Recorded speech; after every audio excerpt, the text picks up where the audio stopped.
Saturday ఈరోజు early morning Israel Iran పైన air strikes మొదలెట్టింది. ఈ ఎయిర్ స్ట్రైక్స్ అన్నీ కూడా ఇరానియన్ టెరిటరీ, ముఖ్యంగా తెహ్రాన్, ఇలాం, ఖుజెస్తాన్ ఈ 3 ప్రాంతాల్లో అటాక్స్ మొదలెట్టింది. ఈ ఎయిర్ స్ట్రైక్స్ 3 వేవ్స్ లాగా జరిగాయి అన్నమాట. ఒకటి వాళ్ళ ఎయిర్ డిఫెన్స్ సిస్టమ్ని డీస్టెబిలైజ్ చేసి, తర్వాత వాళ్ళ డ్రోన్ సెంటర్స్, మిసైల్ సెంటర్స్ ఏదైతే అక్కడ డ్రోన్ స్థావరాలు, మిసైల్ స్థావరాలు ఉన్నాయో వాటి మీద ఇజ్రాయెల్ అటాక్ స్టార్ట్ చేసింది. మనందరికి తెలుసు గత వారంలో ఇరాన్ ఇజ్రాయెల్ పైన రాకెట్ల దాడి ఎలా చేసిందో. ఇరాన్ ఇజ్రాయెల్ పైన రాకెట్ల దాడి ఒక్కసారి షాక్కి గురి చేసింది ప్రపంచాన్ని. ఎందుకంటే ఆ మిసైల్ దాడులు మనం వీడియోలో చూస్తుంటే ఎంత ఫాస్ట్గా ఆ మిసైల్స్ వస్తున్నాయి ఇజ్రాయెల్ మీదకి అనేది మనం చూసాం. ఇప్పుడు ప్రతి దాడిగా, ప్రతీకారంగా ఇజ్రాయెల్ ఇరాన్ మీదకు, ఇరాన్ టెరిటరీ మీదకు ఎయిర్ స్ట్రైక్ స్టార్ట్ చేస్తుంది. ఇక్కడ మనం గమనిస్తే ఇజ్రాయెల్ ఓన్లీ మిలిటరీ సైట్స్నే అటాక్ చేస్తుంది. సివిలియన్, న్యూక్లియర్, ఆయిల్ సైట్స్ ఇవేమీ అటాక్ చేయలేదు. ఆయిల్ రిజర్వ్స్ ఉన్న ప్రాంతాలు, సివిలియన్స్ ఉన్న ప్రాంతాలు, లేకపోతే న్యూక్లియర్ సైట్స్ ఉన్న ప్రాంతాలు ఇవేమీ అటాక్ చేయలేదు. ఓన్లీ మిలిటరీ బేసెస్, డ్రోన్ బేసెసే అటాక్ చేసింది అనమాట. ఈ దిశగా ఇజ్రాయెల్ ఒక స్టేట్మెంట్ రిలీజ్ చేస్తూ ఇరాన్ మరియు ఇరాన్ ఎలైస్ అందరూ కలిసి గత అక్టోబర్ 7వ తారీఖు నుంచి, అంటే లాస్ట్ ఇయర్ 2023 అక్టోబర్ 7వ తారీఖు నుంచి 7 ఫ్రంట్స్ అంటే 7 స్థావరాల నుంచి, ఇంక్లూడింగ్ ఇరాన్ సాయిల్ నుంచి కూడా ఇజ్రాయెల్ని అటాక్ చేస్తున్నారు. దాన్ని ఏ సోవరిన్ నేషన్ అయినా, ఏ సార్వభౌమ దేశం అయినా సరే తను తాను డిఫెండ్ చేసుకోవడానికి రిటాలియేషన్ తప్పదు. అందుకని ఇప్పుడు మమ్మల్ని మేము డిఫెండ్ చేసుకుంటున్నామని చెప్పి ఇజ్రాయెల్ ఒక స్టేట్మెంట్ ఈరోజు రిలీజ్ చేస్తుంది. హెజ్బుల్లా నేత నస్రల్లా అసాసినేషన్ తర్వాత ప్రతీకార చర్యగా ఇరాన్ ఇజ్రాయెల్ పైన దాడి చేసింది రాకెట్స్తో డైరెక్ట్గా. అండ్ ఇరాన్ అప్పుడు ఒక మాట కూడా చెప్పింది, నా పైన కనుక నువ్వు ప్రతీకారంగా దాడి చేస్తే ఇది డిస్ప్రపోర్షనల్గా నేను నిన్ను అటాక్ చేస్తానని. ఇప్పుడు ఇజ్రాయెల్ ఇరాన్ పైన దాడి చేస్తుంది. ఇజ్రాయెల్ రీసెంట్గా, అంటే ఈ 2-3 గంటలు ఒక స్టేట్మెంట్ రిలీజ్ చేస్తుంది. దీన్ని ఇజ్రాయెల్ ప్రతిఫలం దీనికి చూడక తప్పదు, దీని పరిణామాలు ఇజ్రాయెల్ భరించక తప్పదని చెప్పి.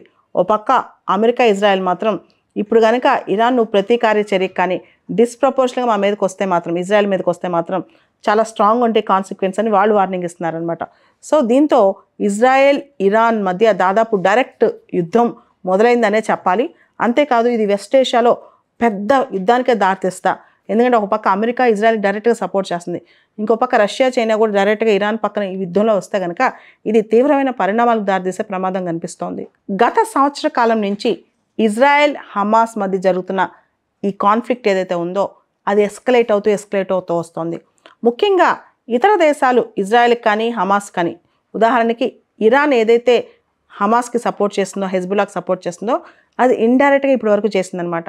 అదేవిధంగా అమెరికా ఏదైతే ఇజ్రాయెల్కి సపోర్ట్ చేస్తుందో ఇండైరెక్ట్గా చేస్తూ వచ్చింది.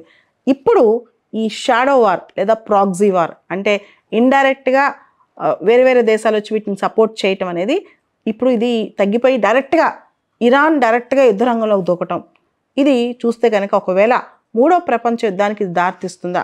వెస్ట్ ఏషియాలో జరుగుతున్న ఈ క్రైసిస్ ఇప్పుడు ఇరాన్ కూడా డైరెక్ట్గా ఇన్వాల్వ్ అయిపోయింది ఇజ్రాయెల్ పైన. హమాస్, హెజ్బుల్లా, హౌతీ వీళ్ళే కాదు, ఇరాన్ డైరెక్ట్గా ఇన్వాల్వ్ అయినప్పుడు ఇప్పుడు కొత్త ప్రశ్న ఏంటంటే ఇరాన్కి సపోర్ట్గా రష్యా, చైనా వస్తే ఇప్పుడు ఆల్రెడీ ఇజ్రాయెల్ సపోర్ట్గా అమెరికా అన్ని సపోర్ట్ ఇస్తుందన్నమాట.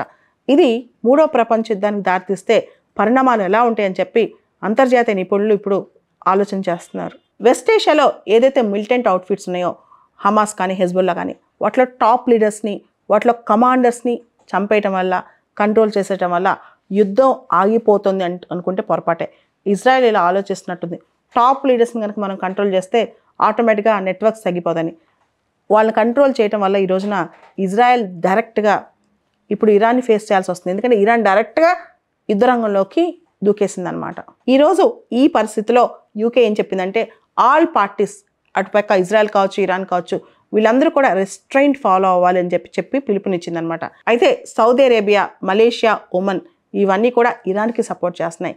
ఇరాన్ సోవరినిటీని వీళ్ళు దెబ్బతీస్తున్నారు కాబట్టి ఇరాన్ ఇప్పుడు అటాక్ చేస్తుంది. ఈ అటాక్ అనేది, ఇజ్రాయెల్ ఇరాన్ పైన జరిగిన అటాక్ అనేది ఇరాన్ యొక్క సార్వభౌమాధికారానికి పెద్ద దెబ్బ అని చెప్పి ఇరాన్ డిఫెండ్ చేస్తున్నారు సౌదీ అరేబియా, ఒమన్, మలేషియా దేశాలు. ఈ ఇజ్రాయెల్ ఇరాన్ మధ్య జరుగుతున్న సంఘర్షణ వల్ల ఇండియా పైన ప్రభావం ఏంటి? మనందరికీ తెలుసు, వెస్ట్ ఏషియాలో ఎక్కడ క్రైసిస్ వచ్చినా సరే ఆయిల్ ప్రైజెస్ ఇంపాక్ట్ అవుతాయి. ఇండియా ఆయిల్ ఇంపోర్టర్ కాబట్టి ఖచ్చితంగా చమురు ధరలు పెరిగే అవకాశం కనిపిస్తుంది. రెండోది, భారతదేశానికి ఇజ్రాయెల్ ఇప్పుడు క్లోజ్గానే ఉంది, ఇరాన్ ఎప్పటి నుంచో ఫ్రెండ్ అనమాట. రకరకాల అంశాల్లో ఐక్యరాజ్య సమితి తీర్మానాలలో కానీ ఇక్కడంతా ఇండియా స్టాండ్ తీసుకోవడం అనేది ఇక్కడ చాలా కష్టమైన పని. ఓ పక్క ప్రాక్టికల్గా మనకి ఇజ్రాయెల్ కావాలి, ఇంకో పక్క ఇరాన్ ఎప్పటి నుంచో మనకి అంటే సివిలైజేషనల్ కాంటాక్ట్స్ ఉన్నాయి. సో ఎవరిని ఎలా బ్యాలెన్స్ చేస్తుంది ఇండియా అనేది పెద్ద సమస్య. మూడోది, అతి ముఖ్యమైనది, మొత్తం వెస్ట్ ఏషియాలో ఇప్పుడు జరుగుతున్న అంశాలన్నీ కూడా గ్లోబల్ ఎకానమీని ఆల్రెడీ కోవిడ్ వల్ల, ఆల్రెడీ రష్యా ఉక్రెయిన్ వార్ వల్ల దెబ్బతిన్న ప్రపంచ ఆర్థిక వ్యవస్థ వెస్ట్ ఏషియా క్రైసిస్ వల్ల మరింత దెబ్బతినే ప్రమాదం కనిపిస్తోంది. మధ్యప్రాచ్యంలో, మిడిల్ ఈస్ట్లో ఇండియన్ డయాస్పొరా చాలామంది ఉన్నారు. ఆల్రెడీ మనం గమనిస్తే పాకిస్తాన్, ఆఫ్ఘనిస్తాన్ ఈ ప్రభుత్వాలు చాలా డీస్టెబిలైజ్ అయ్యి అక్కడ ఫెయిల్ స్టేట్స్ మనకు కనిపిస్తున్నాయి.